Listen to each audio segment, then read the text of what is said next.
Bapak Ibu penasaran nggak kenapa disebut generasi strawberry? Kenapa nggak buah durian gitu ya, yang lain, buah-buahan yang lain?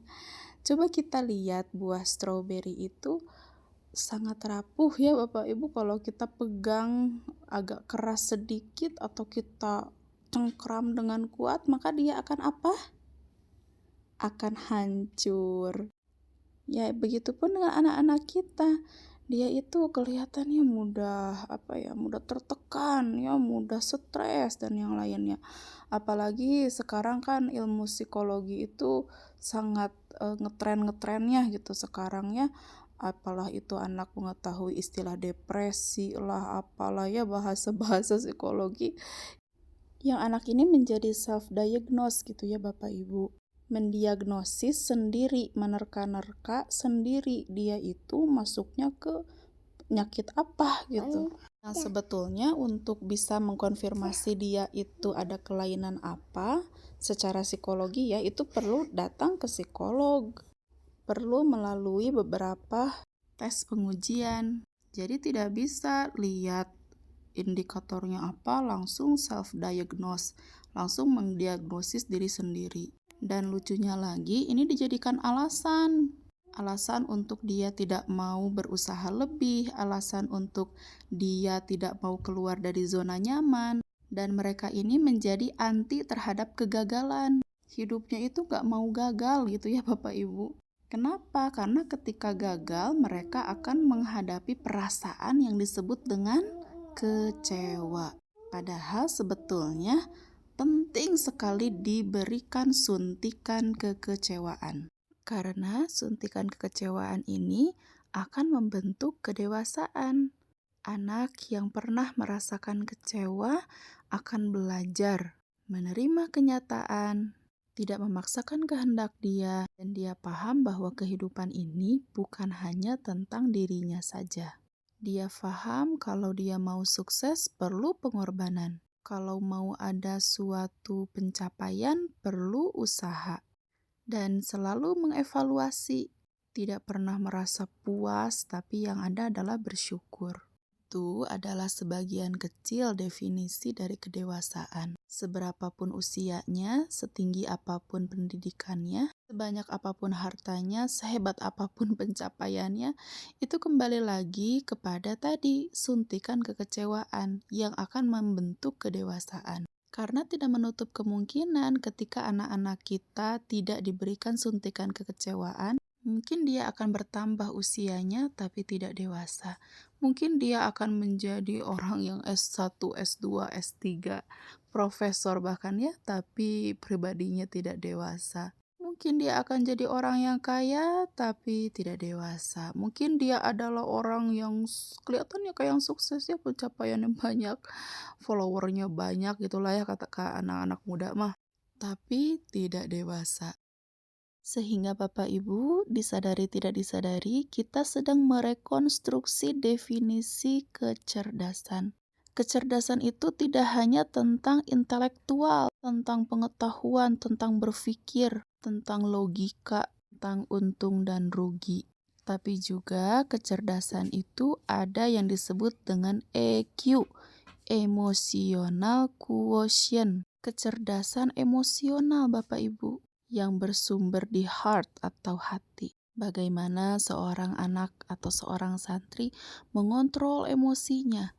Inginnya nangis, inginnya menjerit-jerit, inginnya marah, tapi dia harus menahan emosi dia, perasaan kangen dan yang lainnya, perasaan kecewa dan yang lainnya, tapi dia harus tahan emosi-emosi negatif itu, dia harus tekan emosi-emosi negatif itu, yang dia munculkan adalah emosi-emosi positif. Sehingga anak kita ini tidak lagi menjadi manusia yang dikendarai oleh nafsu, tapi menjadi manusia yang mengendarai nafsu. Bukan menjadi manusia yang dikontrol oleh nafsu, tapi nafsunya dikontrol oleh manusia. Tidak mudah terpancing emosinya, tidak mudah suuzon, tidak mudah membenci.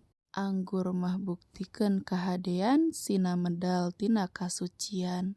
Kemudian ada tuh yang warna ungu, apa tuh Bapak Ibu? SQ, spiritual quotient, kecerdasan spiritual yang bersumber di mana? Di soul atau di jiwa. Bahkan spiritual quotient ini akan tercapai jika EQ dan IQ-nya ini jalan ya Bapak Ibu. Apa harus ada EQ dan IQ-nya ini jalan?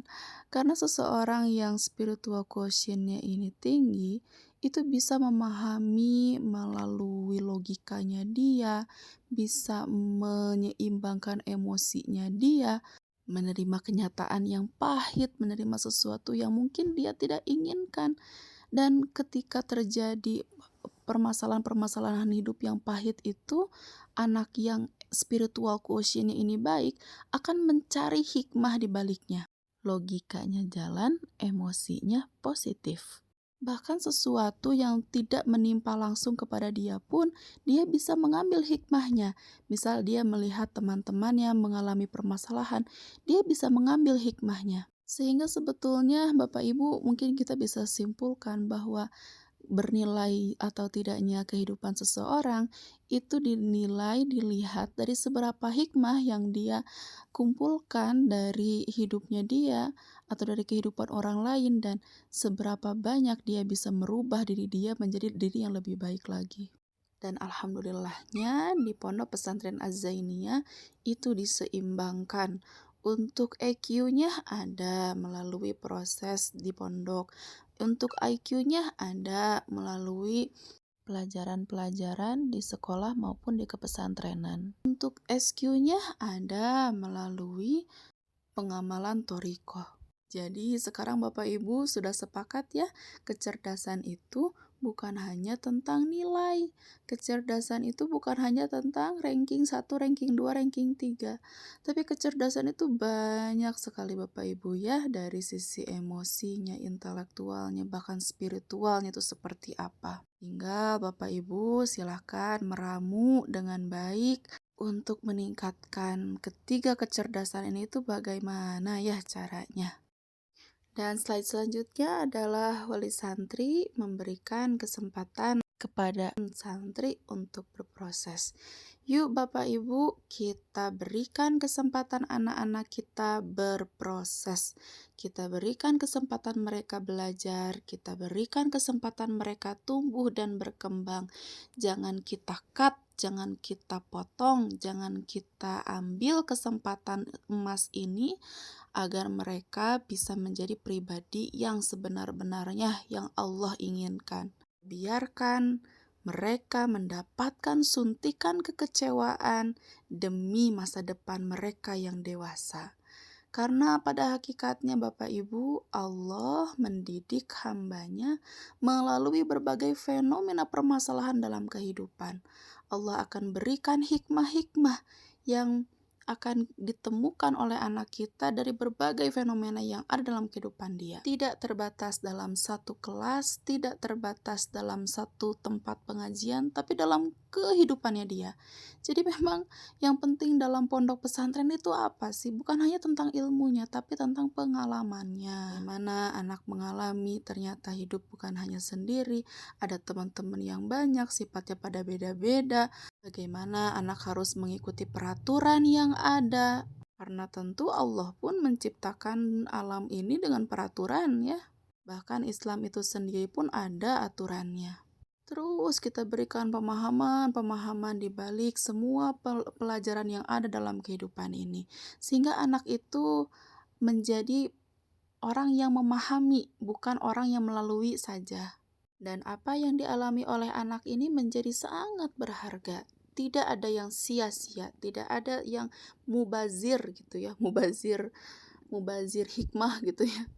Gak ada, karena semuanya ini penuh dengan perhatian gitu ya, penuh dengan dipikirkan ya, ditafakuri ini tuh apa ya dibalik fenomena ini tuh apa gitu, apa pelajaran yang bisa kita ambil setiap detiknya itu apa.